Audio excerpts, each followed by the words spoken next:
everybody, welcome to Tranquil Stitches. My name is Cheryl. I wanted to share with you some tips and tricks I've learned through the years that help keep my stitches neat.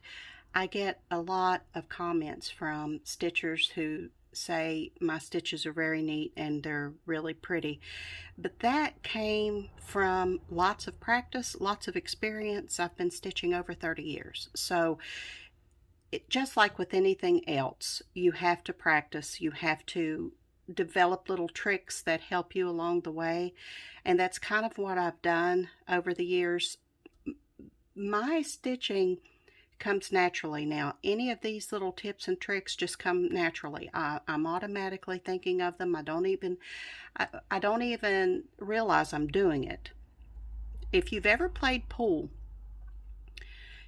you know, or even watched people play pool, you know that every successful pool player is considering the shot after the one he's ready to make, and the one after that, and the one after that.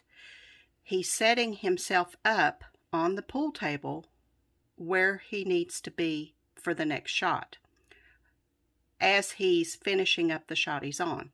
Stitching is very similar to that to me. Again, I'm no expert. I don't have a PhD in cross stitching, but I have, like I said, developed some habits that really help my stitches lay neater and lay flatter and look better over the years. So a pool player is constantly thinking ahead, and that is what I do in my stitching. I'm constantly thinking about where the next stitch is that I'm going to make and how I can make every stitch look the best that it can look. Your neighbor stitches, which are stitches that are right up next to each other, need to play well together. They need to stay in their own yards, and if they do that, then your stitches are going to look better. When they creep into the neighbor's yard, that's when you get problems. And I'm going to show you exactly what I'm talking about here. So I tried to pick a fabric that you could see and a floss that you could see relatively well as to what I'm talking about. So I hope this works out. First of all, you know your threads come in 6 strands. And if you didn't know this little trick, which I'm sure a lot of you already do, this is a real quick and handy tip to get your threads separated. If you just hold them in your hand and tap them like that, they will separate on their own, and then you can pull out a thread. So if you didn't know that, there you go. So I'm going to double this and do a loop start to start off, and both threads go through the needle. Of course, it's not going to work well for me. I am a floss licker. I don't apologize for it. That's what I do. My DNA is all over my stitching, so if anybody ever wanted to clone me in the future, all you have to do is take a snippet from my cross stitch. Okay. Alright, I've got my thread on my needle. Now, let me show you one other thing before I do this. If you are using over-dyed flosses, you're using fancy flosses, and you need to pull 2 strands because you can't use the loop method because you're stitching 1 stitch at a time. What you need to do is pull out 1 and then pull out 2, and make sure that you keep the direction the same. Okay, you want to make sure that the top of this thread and the top of this thread come from the same side, the same end of that thread. And then you want to put these together, and then you want to hold them apart, hold them up, and let them twist around to untangle. It's very, very important that you let each strand untwist on its own. Don't ever pull out 2 strands at one time and then just stitch with them. Make sure that each strand that you pull out, you let it dangle by itself before you put it up against another thread. That will keep your threads side by side instead of twisted together. See how they're laying now? That's automatic. If you let them dangle, they're going to lay side by side really nicely. All right, but we're back to the loop start here. Now I want to show you what I'm talking about with the neighbor stitches. So cross stitching in the, I can't remember if it's the English or Dutch method. Okay, either way, you're going to put some stitches across and stitches back. Now, the reason these look so well is the way they're designed to look. Let me show you what I'm talking about. Okay. This thread here that you're putting up at the top, this thread here, what you need to think about with your next stitch is you don't want to pull that thread over into somebody else's yard. You want it to stay in its own yard. So therefore you want to guide your thread away from the hole. Not, I'll show you in a second, but you want to make sure that you're leaving a space in that hole for the needle to find the next time it uses that hole. You don't want to clog that hole up with this thread from this previous stitch. You want that to be an open space for your needle to find. So by doing this method, going across like this, you are automatically pulling your threads opposite of what the hole is. See, even your bottom stitch is pulling away from the hole, not towards the hole. It's pulling away from the hole. So when you go back, you're doing the same thing. When you go down here, you're pulling this thread away from the hole automatically. When you're putting that stitch in, you're pulling this thread right here away from the hole. That's what I'm talking about. Your neighbor stitches have to stay in their own yard.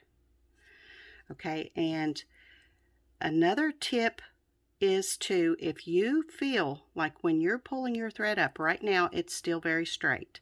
When you stitch for a few stitches and you pull your thread up, your thread is going to show you that it's twisting. Okay, it's going to show you, it's going to go like this, or it's going to, you know, it's not going to lay flat. If your thread is showing you that it's twisted, let it dangle. Hold your piece up, let go of the needle, and let it dangle to untwist. Okay, now let me show you what happens when they don't play nicely. See how neat those stitches are? Now if I go into this space to put a stitch here, that hole is open and ready to go. Okay, see how nicely that is? And then I'm going to pull this thread away from the hole down here. Okay, to complete that stitch. They lay very nicely.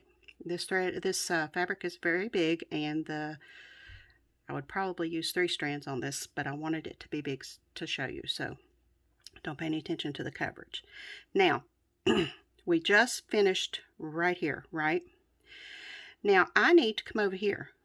So, I'm going to leave here, and I'm going to diagonal and put my next stitch over here. Now, see what happens? This thread is pulling this way, so it's clogging this hole up. It's clogging this hole. This hole is full of thread on the top and on the bottom because you stretched it across diagonally across the hole. Okay, so when you are ready to put another stitch in that hole,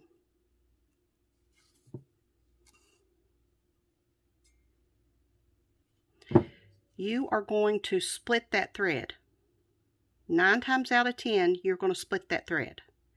And when you split that thread, that stitch is going into the neighbor's yard. That stitch is no longer in its 4 corners. It's going into the neighbor's yard. Okay, it is stretched across into the neighbor. Now, see, can you see? I'm hoping that's showing up well. You can see that that stitch, that thread is split, and it doesn't lay as nicely as these do because that hole was clogged up. So when you do that, like, okay, for this one, I'm going, let me let my thread dangle. I'm going to pretend that I need a stitch up here. So I'm going to bring that one over here. So see, now this hole is clogged up. This hole has this top stitch in it, and then underneath it's coming across here, so underneath it's clogged up too. When I go back down in that stitch to put another stitch in there, it's going to split that thread. Now let me tell you, you can fiddle with it with your needle. You can move the thread out of the way so that you have a clear space to put your needle, but that is very time consuming. You have to sit and concentrate on that to get that needle to not split that thread. So the best thing to do is just think about where you want your thread to go. Now see, that's not laying as nicely as these are down here because this stitch is sharing part of the neighbor's yard. I hope this is making sense to you. So what my tip to you is to always pull your threads, don't pull them taut, you know what I mean, away from the hole to create that space in there for your needle to come in on the next stitch. And if you do that, you are like a pool player. You are thinking ahead. You are thinking, okay, in a stitch down the road or a stitch in a few minutes, I'm going to have to reuse that hole. So I need to make sure that that hole is clean to put my needle in. So on the back, you're going to have a little more clutter if you do this, because you're going to be thinking about the next stitch, and it's not necessarily where you would put your needle to make the back look the best. So even if you stretch across a stitch or two, it's okay. It's perfectly fine because it's still going to lay flat on the back, and you are going to have a neater front if you do that. Your stitches, your threads are not going to be split. Okay, I really hope this has made sense to you.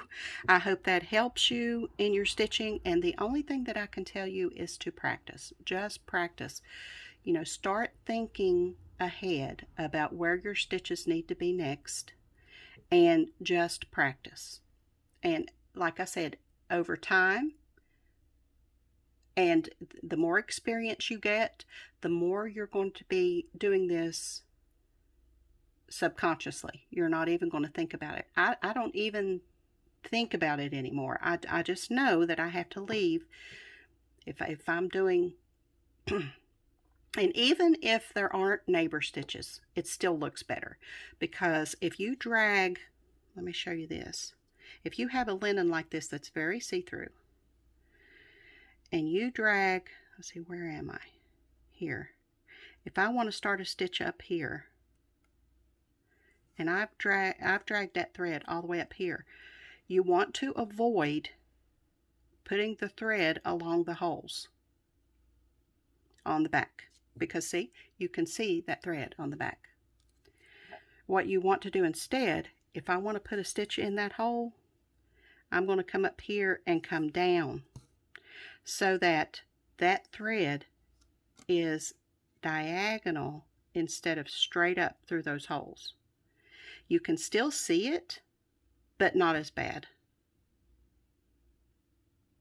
So just think about that. Now there's going to be a backing on your fabric, you know, if you make it into a pillow or you frame it or whatever, there's going to be a backing there that's going to take out some of that shadow from the back. So just keep that in mind. But at the same time, you don't want to risk, especially a dark floss on a lighter fabric, the shadow showing up even with the finishing. You still want to try to minimize that on the back. So keep that in mind. You had to go an extra stitch up to make that happen, but it's worth it in the long run. So think about where your stitches need to be. Keep those holes clean to dangle your threads, and make sure they're not twisted when you're stitching, because you lose coverage if your threads are twisted. If your threads are twisted, then the two threads together are going to be thinner than if they're laying side by side. So you're going to lose coverage. So let that thread dangle. Okay, I hope this has been helpful, and I will be sharing more tips and tricks with you and in the future. Until then, happy stitching.